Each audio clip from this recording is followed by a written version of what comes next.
ஆண்டவன் அறிய நெஞ்சில் ஒரு துளி வஞ்சம் இல்லை. அவனன்று எனக்கு வேறு ஆறுதல் இல்லை.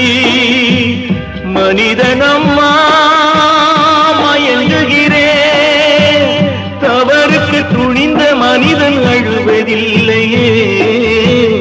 தவறியும் வானம் மண்ணில் விழுவதில்லையே. நல்லவர்க்கெல்லாம் சாட்சிகள் ரெண்டு, ஒன்று மனசாட்சி, ஒன்று தெய்வத்தின் சாட்சியம்மா. நம்பிக்கை வைத்து கல்லையும் பார்த்தால் தெய்வத்தின் காட்சியம்மா. அதுதான் உள்ளத்தின் காட்சியம்மா, அதுதான் உண்மைக்கு சாட்சியம்மா.